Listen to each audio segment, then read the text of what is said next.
Em um mundo onde a lei e o crime se enfrentam em um eterno jogo de xadrez, há momentos que mudam destinos para sempre. Hoje, adentramos os corredores sombrios da justiça e da vingança, onde as sentenças se tornam eternas. Prepare-se para testemunhar a reação de alguns dos maiores chefões do tráfico ao saber que passarão o resto de suas vidas atrás das grades. Ou enfrentarão o temido corredor da morte. Antônio Francisco Bonfim Lopes, também conhecido como Ney da Rocinha, era um traficante de drogas brasileiro e ex-chefe do tráfico na favela da Rocinha, localizada no Rio de Janeiro. Sua trajetória estava ligada ao crime organizado no Brasil, especificamente no tráfico de drogas. Ney da Rocinha ganhou notoriedade devido ao seu envolvimento em atividades criminosas na comunidade e a sua liderança no tráfico de drogas na Rocinha. Ele foi preso em novembro de 2011 durante uma grande operação policial na Rocinha. Bota aqui, cara aí tá preso. Perdeu o jogador? Não. Tá bom. Não. Fecha a integridade dele, sério. Eu nem, filho. Fechou pela integridade. Não pode filmar, meu irmão. Não, filma depois dele. É nóis, maluco. Eu choque. Dá licença aí, dá licença. Pessoal, por favor.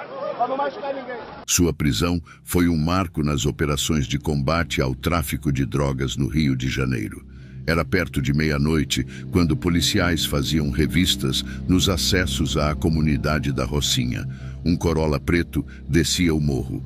Lá dentro, há aparentemente 3 homens. Os policiais contaram que, no momento da abordagem, um dos tripulantes se identificou como o cônsul do Congo, outro como funcionário do consulado e o terceiro como advogado.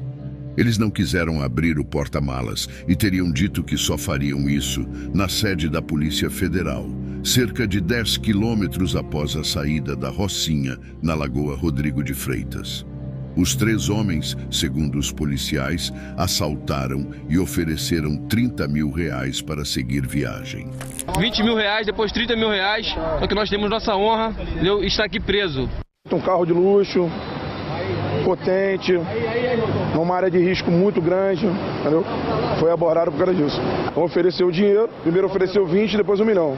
E nós não aceitamos, chamamos a Polícia Federal por se tratar de um cônsul, se identificaram como cônsul, apresentaram uma carteira e o carro foi revistado.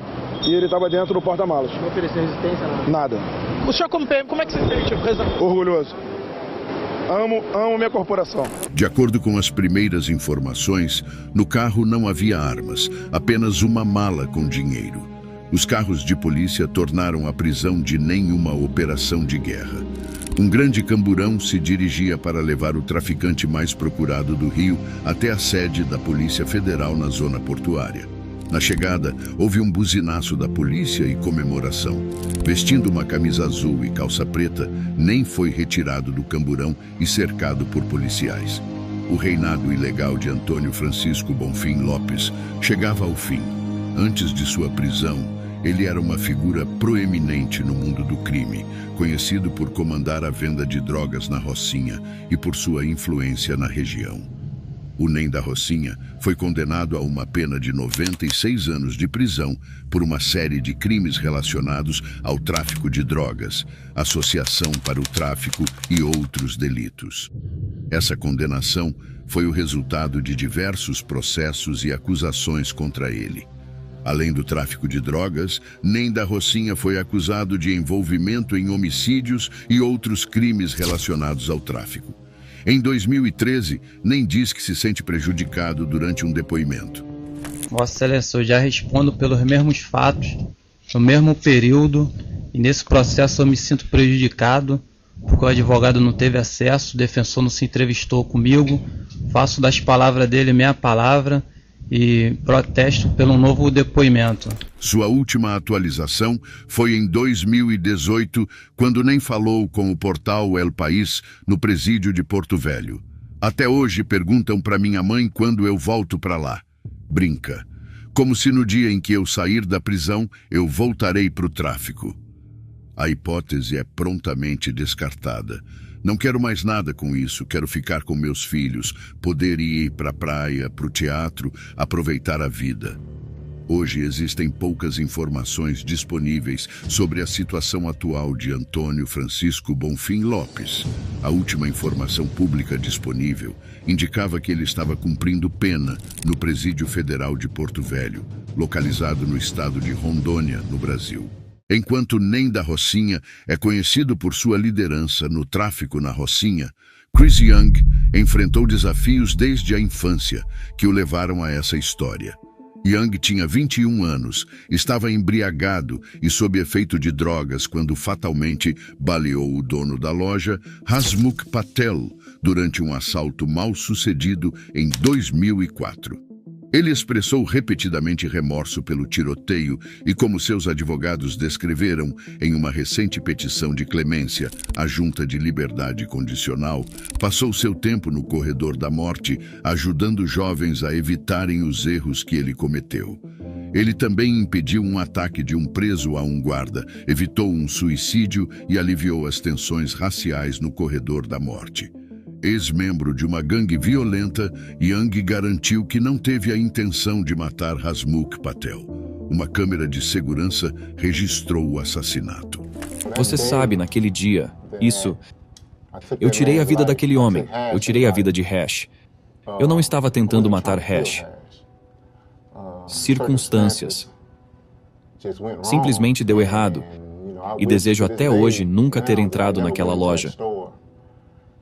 Então, eu realmente queria me desculpar por fazer isso. Perdi um pai quando era jovem. E entendo como é perder um pai. E é tudo culpa minha. Eu realmente não tive a chance de me desculpar com minha família também. Porque, embora eu pensasse que estava sendo protetor com eles, eu realmente os machuquei também. Peço desculpas por fazê-los passar por esse estresse. Espero que eles possam apreciar o que sou agora. Mitesh Patel, filho da vítima, fez uma campanha para pedir ao governador do Texas que perdoasse Young, pai de 3 filhos. Ele disse aos repórteres que acreditava que o Sr. Young sentia remorso por ter matado seu pai. Os advogados do Sr. Young entraram com uma ação na Corte Federal, desafiando a rejeição da junta, alegando que ela estava enraizada em preconceito racial, citando sua decisão recente de conceder clemência a um homem branco que também expressou remorso genuíno e cuja execução foi contestada pela família da vítima. Apesar de todos os pedidos, não teve volta e ele foi condenado à execução por injeção letal no Texas. Em sua declaração final, divulgada por autoridades estaduais, Young disse: Eu vejo o corredor da morte como salvando minha vida. Não penso que eu teria sido capaz de explicar para minhas filhas o significado da vida, como a apreciação dela, porque eu não tinha nenhuma apreciação pela vida. Chris descreveu sua jornada de vida desde sua infância tumultuada, enfrentou uma infância marcada pela ausência dos pais e extrema pobreza, agravada pelo abuso de substâncias de sua mãe, deixando-os sem água ou eletricidade, até a tragédia de perder seu irmão. Confrontado com essas adversidades, Chris se envolveu com o tráfico de drogas e gangues durante sua adolescência e foi preso 2 vezes por delitos menores, sendo rotulado como criminoso perante a lei federal. Ele também mencionou ações altruístas, como cuidar do filho de seu falecido irmão e ajudar crianças do bairro a terem boas notas. Chris passou por dificuldades familiares e problemas com o sistema de justiça criminal, enquanto esse caso demonstra a falta de emoção e a frieza desse criminoso. Pedro Espinosa será condenado à morte dentro dos muros da prisão estadual da Califórnia, em San Quentin. Sem emoção, essa é geralmente a expressão facial dos membros da 18th Street, também conhecida como Cali 18, ou simplesmente 18 na América do Norte, quando recebem sua sentença judicial. Neste caso, o vídeo que você acabou de ver mostra o rosto de Pedro Espinosa, um membro da referida gangue que matou um atleta do ensino médio por carregar uma mochila vermelha. A vítima, Jamil Andre Shaw, era um estudante do 3º ano na escola secundária de Los Angeles. Ele jogava futebol, basquete, beisebol, tocava piano e corria atletismo. Era um prodígio com um futuro brilhante pela frente, com seus pais, em especial sua mãe, Anita Shaw, guiando-o a cada passo do caminho. Nesse mesmo momento, sua mãe estava cumprindo seu 2º turno no Iraque. Na época de sua morte, o assassino, Pedro Espinosa, havia nascido em 1989 e era um imigrante ilegal nos Estados Unidos. No entanto, ele já tinha tido seu primeiro encontro com a lei em 2007, quando foi preso por porte de arma e agressão a um policial.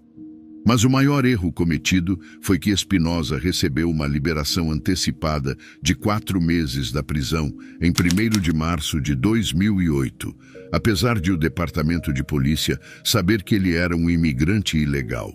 Eu sei que isso parece loucura e estranho, e fica pior. Às 8h40 de março de 2008, 2 homens hispânicos saltaram de um carro branco, confrontaram Shaw e perguntaram a ele a que gangue pertencia. Um dos homens era Pedro Espinosa. Shaw, ainda jovem, estava a caminho de casa vindo do Beverly Center, literalmente a 3 quarteirões de distância. Eles o questionaram sobre a gangue a qual ele pertencia, pois viram que ele carregava uma mochila do Spider-Man e presumiram que ele era membro da gangue rival Bloods, associada à cor vermelha. Shaw, atordoado com essa confrontação, não conseguiu falar e foi baleado no local. Seu pai ouviu o tiro de dentro de casa e ligou para alertar sobre a situação na área. No entanto, como ele poderia saber que seu próprio filho era a vítima quando Shaw não atendeu o telefone? O pai correu para fora e o encontrou, permanecendo ao seu lado até que equipes médicas chegassem.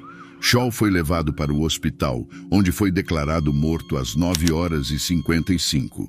Quanto a Espinosa, esse era apenas o primeiro dia dele fora da prisão, então não demorou muito para que ele fosse recapturado e acusado de homicídio em 1º grau.